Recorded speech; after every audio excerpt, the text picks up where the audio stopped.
Bismillahirrahmanirrahim. Assalamualaikum warahmatullahi wabarakatuh. Di antara latar belakang ditetapkannya 22 Oktober sebagai Hari Santri adalah untuk mengenang kontribusi para santri dalam merebut, menjaga, mempertahankan kemerdekaan negara kita, negara Republik Indonesia. Nah, dalam konteks kita menjalani sebagai seorang santri di era sekarang, bagaimana hal itu dapat kita manifestasikan? Tentu penjajah yang sekarang menjajah kita bukanlah seperti era sebelum kemerdekaan. Sudah berubah. Demikian juga perjuangan yang dilakukan seorang santri tentu saja juga harus berubah. Di antara musuh garda depan yang kita hadapi sebagai anak bangsa, yang kita hadapi sebagai umat adalah kebodohan. Maka penting untuk kita berjihad, berjuang melawan kebodohan dengan cara apa? Dengan cara belajar yang sungguh-sungguh. Dan isyarat ini setelah berulang ditegaskan di Al-Quran, maka sekiranya dalam situasi bahkan seandainya sedang berperang sekalipun, Al-Quran mengatakan apa? Jangan semua kalian berangkat perang.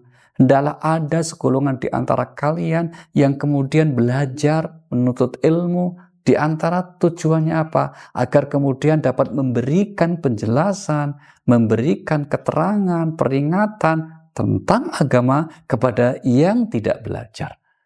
Begitu pentingnya kita dalam terus berjihad dengan ilmu, yaitu belajar ini, karena ini adalah melanjutkan tugas kenabian. Maka belajar dan mengajar adalah salah satu aktivitas terbaik dalam beribadah kita kepada Allah Subhanahu wa Ta'ala. Bahkan kalau kita ibadah ritual seperti sholat sunnah, dibandingkan dengan bagaimana kesibukan kita menuntut ilmu, talabul ilmu yang bermanfaat, kalah keutamaannya. Maka dalam era sekarang, santri harus kita maknai sebagai orang yang memiliki ketekunan untuk belajar dengan terus memperbaiki, menjaga citra dengan akhlak yang mulia.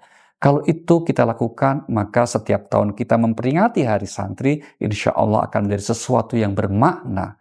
Bermakna untuk santri itu sendiri dan bermakna juga untuk umat kita. Karena merasa akan ada yang melanjutkan perjuangan, merasa akan ada yang meneruskan bagaimana eksistensi agama dalam kehidupan ini.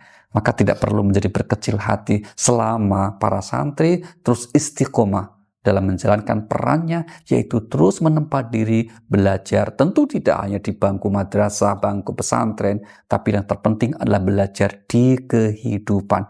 Karena hakikatnya kehidupan ini selalu menawarkan pembelajaran untuk dapat kita pelajari.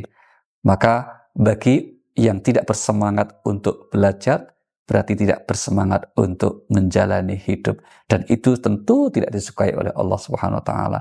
Sebaliknya, bagi yang bersemangat belajar, maka akan menjadi orang yang dicintai, disukai oleh Allah Subhanahu wa Ta'ala. Dan kalau Allah Tuhan kita telah mencintai hambanya, maka tentu juga akan diberi segala sesuatu yang terbaik untuk hambanya itu. Selamat Hari Santri, semoga terus bisa berkontribusi untuk negeri. Wassalamualaikum warahmatullahi wabarakatuh.